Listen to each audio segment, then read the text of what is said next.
Assalamualaikum warahmatullahi wabarakatuh. Perkenalkan, nama saya Nita Nurmasita, NIM 19622021. Saya dari kelas akuntansi pagi 1 semester 6. Di sini saya akan menjelaskan materi mengenai mata kuliah bank dan lembaga non-bank dengan judul sumber-sumber dana bank. Sumber-sumber dana bank adalah usaha bank dalam menghimpun dana untuk membiayai operasinya. Lalu, dana yang bersumber dari bank itu sendiri, yang pertama, modal setoran dari para pemegang saham. Sumber dana dari bank itu sendiri terdiri dari setoran modal pemegang saham, cadangan-cadangan bank, laba bank yang belum dibagi. Yang kedua, dana yang berasal dari masyarakat luas, yaitu simpanan giro, simpanan tabungan, dan simpanan deposito. Yang ketiga, dana yang bersumber dari lembaga lainnya. Yang pertama, kredit likuiditas dari Bank Indonesia. Yang kedua, pinjaman antar bank atau call money. Yang ketiga, pinjaman dari bank luar negeri. Yang keempat, surat berharga pasar uang. Lalu, simpanan giro. Giro adalah simpanan yang penarikannya dapat dilakukan setiap saat dengan menggunakan cek, biliet giro, sarana perintah pembayaran lainnya, atau dengan cara pemindahan buku.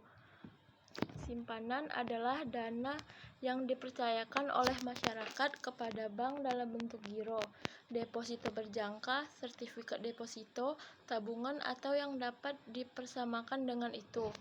Jenis-jenis sarana penarikan untuk menarik dana di rekening giro yaitu cek. Cek adalah surat perintah tanpa syarat dari nasabah kepada bank yang menghandle rekening giro tersebut untuk membayar sejumlah uang kepada pihak yang disebutkan di dalamnya atau kepada pemegang cek tersebut.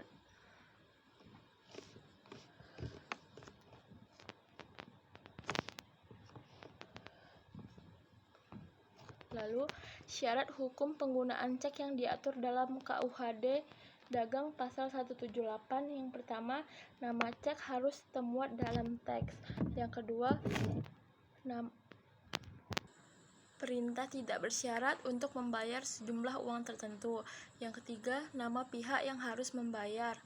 Yang keempat, penunjukan tempat di mana pembayaran harus dilakukan. Yang kelima, pernyataan tanggal beserta tempat cek ditarik. Yang keenam, tanda tangan orang yang mengeluarkan cek.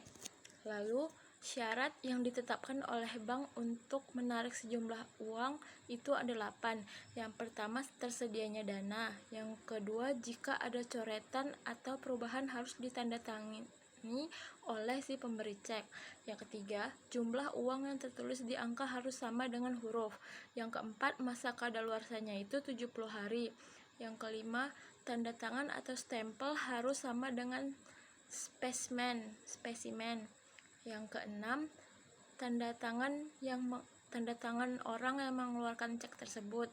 Yang ketujuh, tidak diblokir. Resi cek sudah dikembalikan. Dan yang terakhir yaitu rekeningnya belum ditutup. Selanjutnya, jenis-jenis cek itu ada 6. Yang pertama, cek atas unjuk.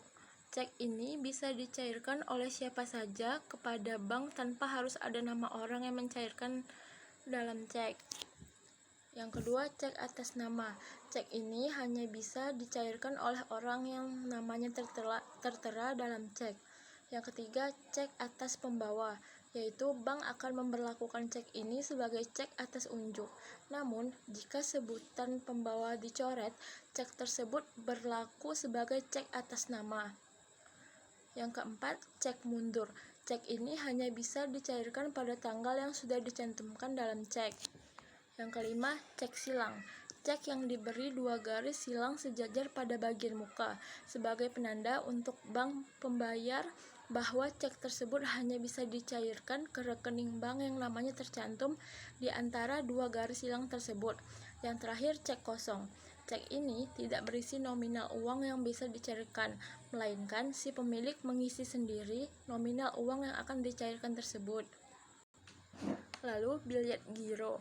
yaitu surat perintah dari nasabah kepada bank untuk memindahkan sejumlah uang dari rekening yang bersangkutan kepada pihak yang disebutkan namanya pada bank yang sama atau bank lainnya.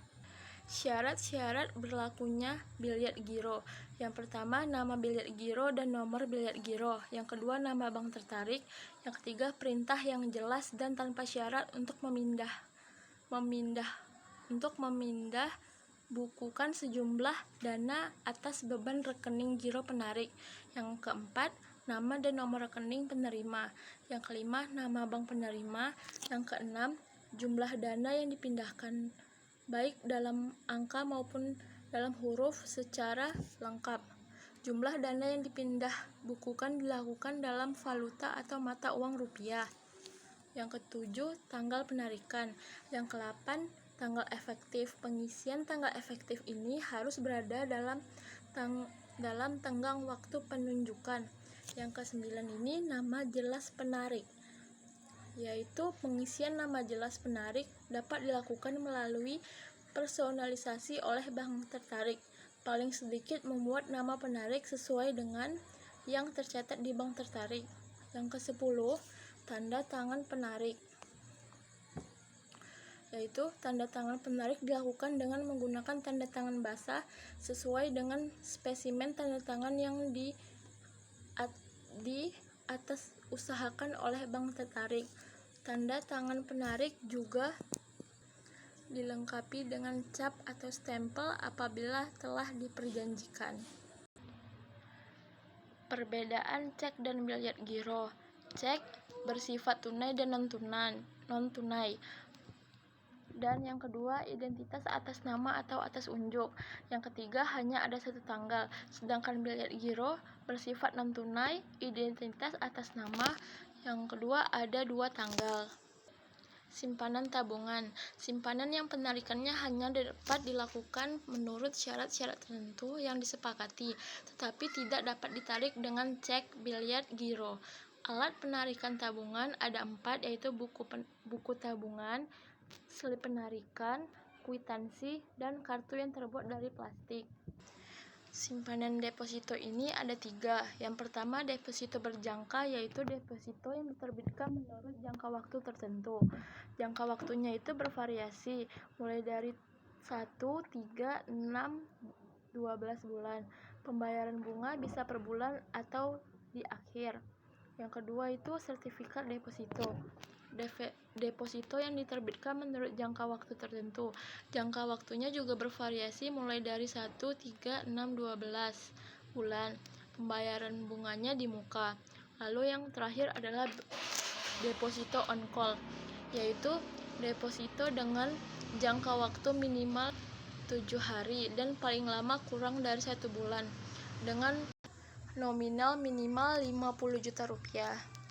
Baik, sekianlah penjelasan materi dari saya. Terlebih dan terkurang saya mohon maaf. Wassalamualaikum warahmatullahi wabarakatuh.